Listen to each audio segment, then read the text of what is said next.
एक समय की बात है।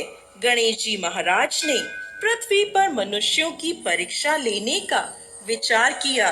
पृथ्वी भ्रमण के लिए गणेश जी ने एक बालक का रूप बनाया और अपने एक हाथ में चम्मच में दूध ले लिया और दूसरे हाथ में एक चुटकी चावल ले लिए और गली गली घूमने लगे। साथ ही साथ आवाज लगाते जा रहे थे, कोई इन चावल और दूध से मेरी खीर बना दो, कोई इन चावल और दूध से मेरी खीर बना दो। गांव में कोई भी उन पर ध्यान नहीं दे रहा था और सभी हंस रहे थे। ना समझ बालक चम्मच भर दूध और एक चुटकी चावल की खीर भी भला बन सकती है। ऐसे ही गणेश जी एक गांव से दूसरे गांव घूमते रहे, लेकिन कोई भी उनकी खीर बनाने को तैयार नहीं हुआ। ऐसे ही सुबह से शाम हो गई, कोई मेरी खीर बना दो, कोई मेरी खीर बना दो। अब गणेश जी ने सोचा, कोई भी मेरी खीर नहीं बना रहा, अब मैं क्या करूं? तभी वहां एक बुढ़िया अपनी झोपड़ी के बाहर बैठी थी। वो गणेश जी को देखकर बोली, बेटा ला, तेरी खीर का सामान मुझे दे दे, मैं तेरी खीर बनाती हूँ। गणेश जी बोले, माई, तुम्हारे घर में जो सबसे बड़ा बर्तन हो वो खीर बनाने के लिए ले आओ। बुढ़ी अम्मा ने सोचा, बच्चे का मन रखने के लिए सबसे बड़ा बर्तन ले आती हूँ। बुढ़िया माई घर का सबसे बड़ा बर्तन लेकर बाहर आई। गणेश जी ने चम्मच से दूध और चुटकी से चावल डालना शुरू किया। तब बुढ़िया माई के आश्चर्य की कोई सीमा नहीं रही। ये क्या चमत्कार है, कुछ समझ नहीं आ रहा।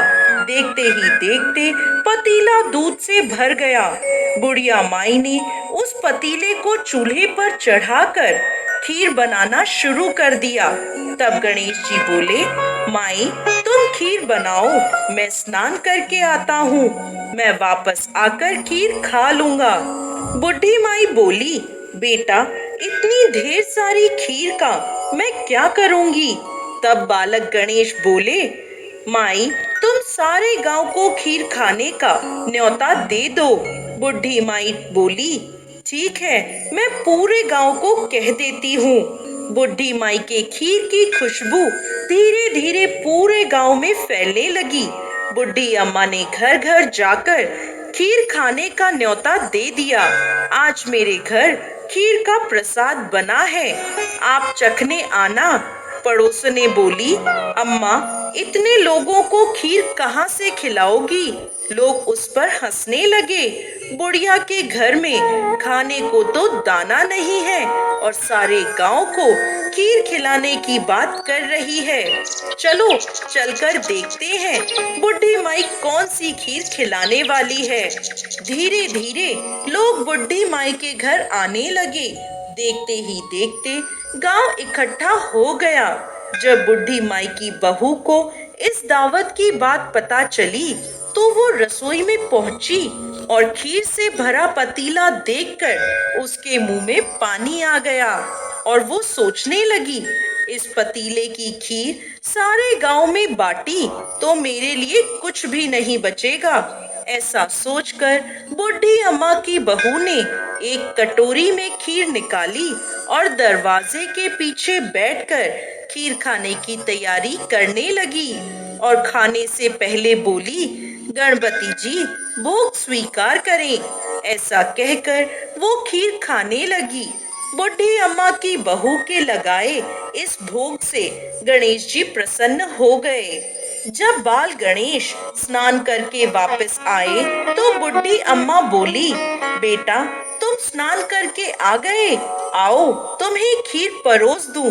तब बाल गणेश बोले, माई, मेरा पेट तो खीर से भर गया, अब तुम खीर खा लो, अपने परिवार को खिलाओ और सारे गांव को खीर खिलाओ। तब बुढ़ी माई पूछने लगी, बेटा, तुमने ये खीर कब खाई?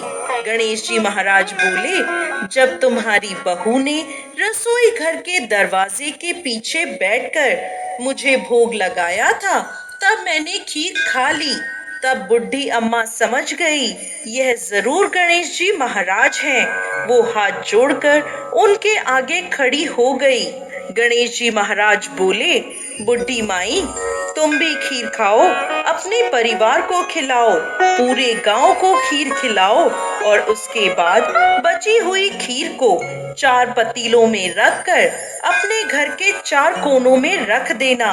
अब बुढ़ी माई ने पूरे गांव को खीर खिलाई और बची हुई खीर 4 बर्तनों में करके अपने घर के चारों कोनों में रख दी और सो गई। जब वह सुबह उठी तो उसके आश्चर्य की कोई सीमा नहीं थी। हे गजानन भगवान, ये मैं क्या देख रही हूँ? पतीलों में खीर के स्थान पर हीरे मोती और जवाहरात भरे हैं। हे विघ्नहर्ता, आपने मुझ पर बड़ी कृपा करी है। बुढ़ी माई को अपनी दयालुता का फल प्राप्त हुआ। उसकी दरिद्रता